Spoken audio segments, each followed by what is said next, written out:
remember back to when I was about 6 years old, walking beside my grandfather. You know what that's like. You're looking way up. And he said to him, "Grandpa, you're waving at all these people. You have a lot of friends." He said, "Oh, no, Jeff. That's not a lot of friends." He said, "You can count your friends on one hand.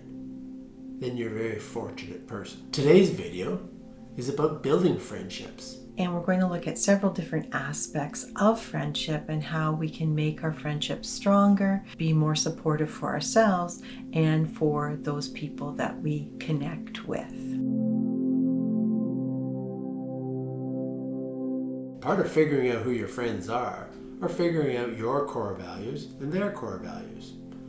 The research is showing that at least 5 times in our life, we'll probably change friends and friendship groups based upon core values.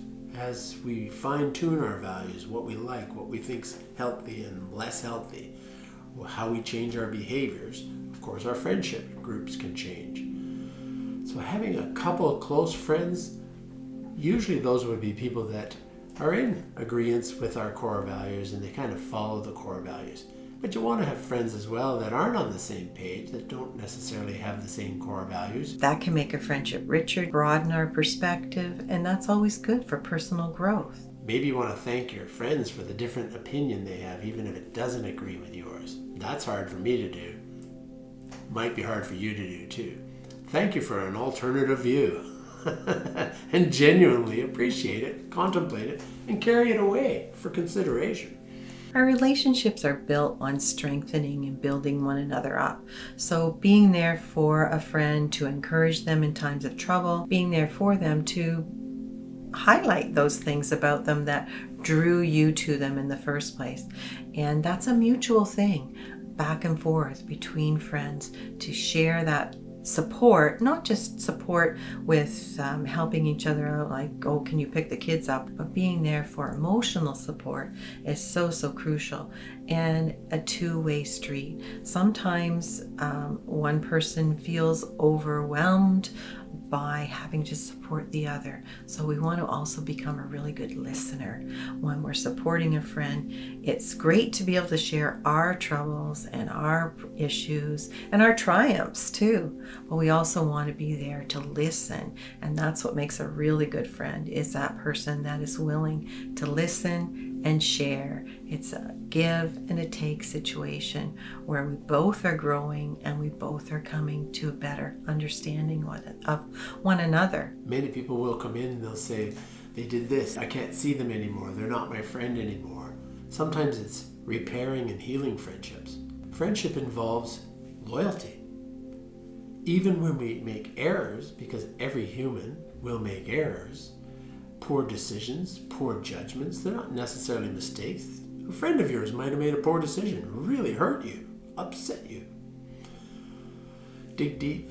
Finding a way to extend grace and forgiveness to your friend can help them be able to do that back to you.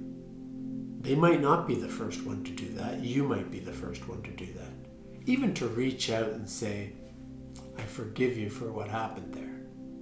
You might not rebuild that friendship, but think about how you're going to feel inside.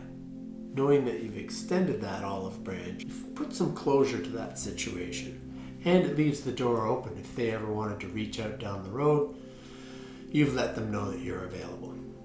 So sometimes repairing past friendships won't mean you continue them, but you'll feel better inside as well. And when you get into the next relationship, it's a principle that you can carry into that one. It's really important to be able to challenge one another too. If we trust the person enough to challenge them, then it brings us closer together and we feel that even better. Oftentimes when you have an argument with someone and you resolve it, then you feel more connected even so than you were before. So I would encourage you too, if you see that you think that there's an issue and maybe your core values aren't aligned, then speak to your friend about it. Challenge them and see about whether you can come up with something that a better understanding of their point of view. You don't have to agree with everything that the other person says or the other person believes or thinks, but sharing our own perspective is so important because it develops trust and it displays honesty. Those are qualities that we want in a friend, and we want to give back as a friend. It's a stimulating relationship as well. So you need to joke around, crack jokes, upset each other once in a while with a different way of thinking, or challenge each other's ideas. If it's not stimulating, it would be boring to tears. If it's too stimulating, however, it can be too much for you or the other person to maintain that energy level. So I've oftentimes had lots of sense of humor in there and joke. But if we're just joking around, the other person might not feel there's any depth to it. So the relationship can pull apart because it doesn't have that depth component. Of course, if it's too deep, it can pull apart as well. It could be too demanding and draining on someone, so it can pull apart. It helps us with these things.